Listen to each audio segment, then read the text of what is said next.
Hey, welcome back everybody. You're listening to Ultimate Affiliate Marketing. I'm your host, it's Paul Motley, coming to you on Christmas Day.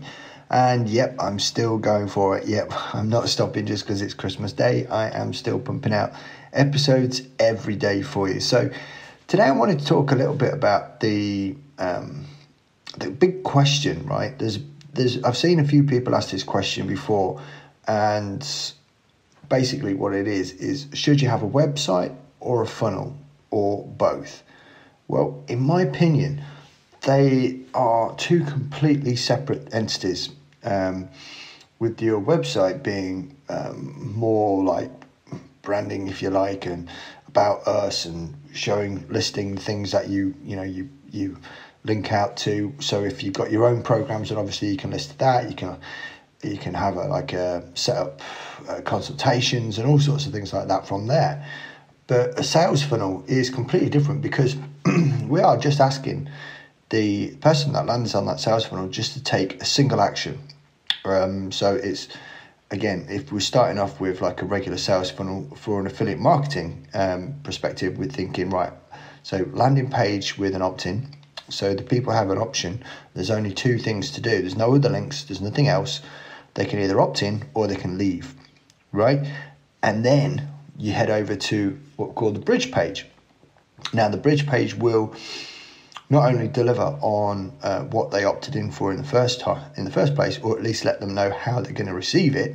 So sometimes it might be via ManyChat, it might be via email, or it might be a training right there and then leading them on to an affiliate product. So you've got your landing page, your bridge page, and then from the bridge page, it then links out to the affiliate product that we're talking about.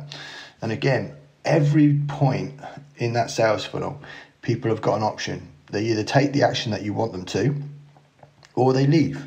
Simple as that. It's that linear. It's yes or no all the way through. Whereas with a website, if you're trying to sell off a website, it can be very difficult. It can be very confusing. There's too many distractions for people. So the way that you could do it is to have them link out to sales funnels from your website. Yeah. So to begin with, I would say it's probably a good idea to have both, really. But that's it is a good idea to try and have both.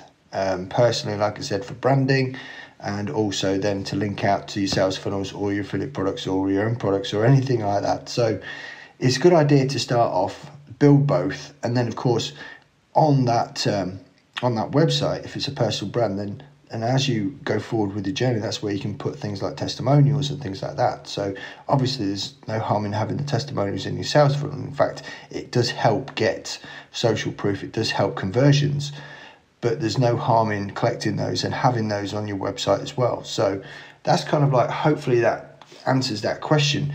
If you really don't have the time and you wanted my opinion on which one to go for from the start, I would say a sales funnel.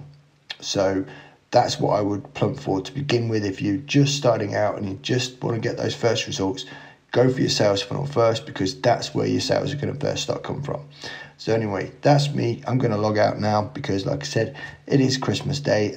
Although I didn't want to miss it, I didn't want to have a long drawn-out podcast for you today. So totally appreciate you taking time out of your day to have a listen. I wish you all a Merry Christmas, and I will catch up with you again tomorrow.